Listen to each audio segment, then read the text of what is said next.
My name's Erb N Dub and you're here at Dubstep Studios.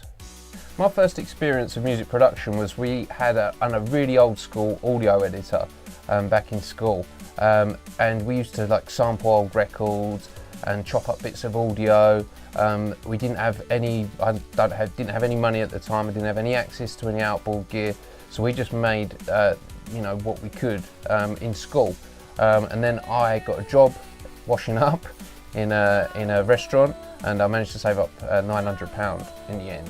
I bought myself my first computer and didn't have any hardware still, and just went around sampling as much as I could with a microphone. I used to listen to artists like Aphex Twin, and I read little bits about him and how he made music, and I just did it a completely unorthodox way.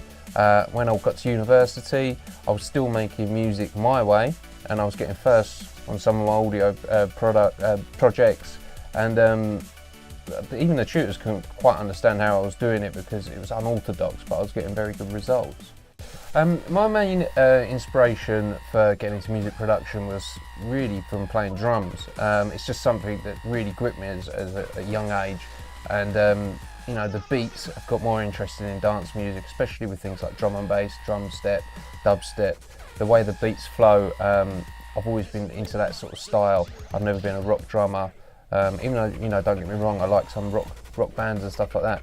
It's always been the more unorthodox or even jazz orientated beats that really sort of grip me, and it's just evident in today's dance music. There's just some crazy rhythms and some good drum programming out there. My career is going pretty well, to be honest. I've had some releases on some of the major drum and bass labels, such as Players, Technique, and I've just done a remix for the Freestylers, which is, it's an honour as well. Really proud of the track, the way it's come out. It's a drum step track. A dubstep producer is one of the big guys in dubstep called Dr. P. He's been supporting the track. He played it on Mr. Jam's show on One Extra the other day, so that's pretty good. I've done a music video for the track as well. I'm doing a track now with the Freestylers for their album. It's really great, another great honour. They're a big group. They've had a few #1s internationally and stuff.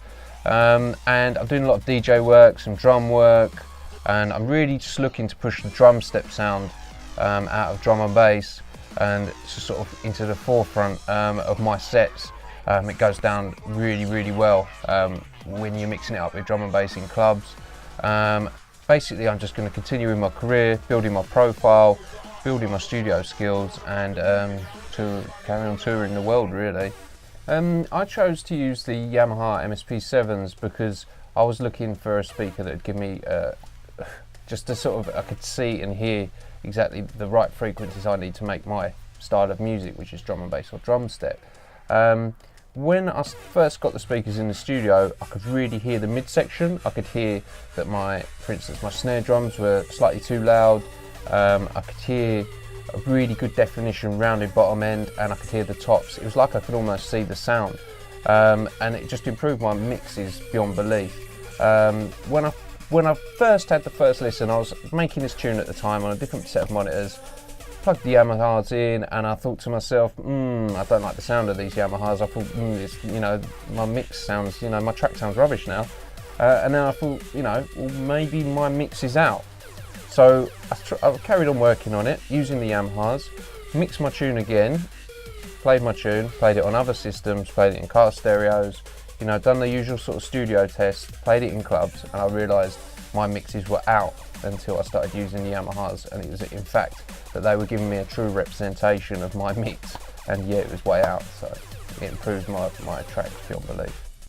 I would advise any young musician that, studio monitors are basically the most important thing you can have in a studio. When I first started making music, I was using basic hi-fi speakers, and I was making tunes in my bedroom at the time, and I wasn't really hearing exactly what I was doing. They'd sound great on my hi-fi speakers, the trackers sound great, and I'd go around my mates, play them on these studio monitors, and my mixes were just pretty much awful. They were just really really coloured mixes from where I was using hi-fi speakers and a hi-fi system.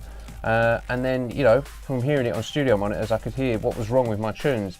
So I went out and started investigating different types of monitors, and now I realise how valuable it is. So I'd advise anyone who is making music to really consider investing some decent money and some time in studio monitors. Like, definitely go out, try as many types of speaker out, test your music through them, test other people's music, and just find a pair of speakers that's flat. Definitely look for a pair of speakers that's flat. You know, you don't want any coloration. You basically want to just definitely hear something that's transparent. You can just literally just hear every little sound in it, and then you'll get a better mix. When I'm making a track, I think my few tips I can really give you is subtractive EQing, rather than boosting everything in the EQ, actually taking stuff away. I am a drummer, so I like music loud, but it's not very helpful when you're trying to mix a record if you've got your monitors blasting out all the time. You know, it can really sort of, you know, it can make your ears go dull basically. So you need to sort of have it at a reasonable level. I'm not saying don't turn it up, because, you know, if you're making bass music, you want to hear the low frequencies, but, you know, you've really got to keep an eye on it. Also, another tip is to have breaks as well. I sometimes, I used to be really terrible and just get locked into a tune for, like, you know, half a day. But I realise if I have a short break, even if I just went to the shops and just bought a chocolate bar or something, it just breaks up the session, and, you know, I can come back with a fresh set of ears and a fresh approach as well. And another tip I would say is just learn as much as you can, whether it's from YouTube, other producers, whether you're going to school, college, university. Just take in as much information as possible. It's this digital era. You can, you know, find pretty much any information you need to know on mixing a track, producing, how to use software. There's plenty of tutorials. Even me, I've been watching some tutorials on Cubase 6, which is slightly changed. You know, I'm just the same as everyone else. I'm constantly learning, and I really would advise, anything you don't know, just ask people. Yep, in my studio I do a lot of vocal recordings. Once a week I record a guy called Harry Shotter. We do some recordings for 1 Extra, which is for Semtex, BBC 1 Extra. It's basically a weekly rap roundup. We do some recordings for Hugh Stevens show on Radio 1 as well. And I've recorded quite a few of his singles. I've had other artists up here from the drum and bass scene, artists such as Skibbity or Navigator, recording some tracks for them. For instance, one of the recent songs I recorded with Harry Shotter was the Payback Season track, which is in a national film. It's in the cinema at the moment, sort of April time. Yeah, and to mix all the vocals, I'm using the Yamaha speakers yet again. I just find them really pinpoint where I need to EQ the vocals, how much compression, I can actually hear it. And you know, the voice of a rapper, there's a lot of mid-range in it. A great set of speakers to hear the mids, so perfect for me when I'm mixing vocals. When mixing drums on the Yamaha MSP7s, I can really hear each individual drum. I can lock into, say, a kick drum, here, get it nice and rounded, here where I need to EQ it, where I need to compress it. Same with the snare drum. I really find that it's got a definitive mid-range sound to it, where I can, you know, EQ a snare, compress it, multi-band compression. In drum and bass music, we're not just even using one snare. We might layer up 10 snares, 2 claps. I really need to hear this frequency, and the Yamaha MSP7s are, you know, they're really good for pinpointing specific frequencies. It's the same with the top end as well, with my percussion. If I have any problems with the percussion, I can actually hear what I'm doing, whereas on previous monitors, you know, I'd sit there struggling all day long. I wouldn't actually be able to hear where the problem is, and I'd waste an awful lot of time trying to get a great drum sound, and it just basically never happened. Now I'm using the Yamaha MSP7s. My drums sound really good. I'm really happy with them, and you know, I don't think I would have done it on the existing pair of monitors that I had. I really rate the Yamaha MSP7s and the Yamaha HS80s as well. Probably the MSP7s are probably my favourite monitor speakers that I've ever used.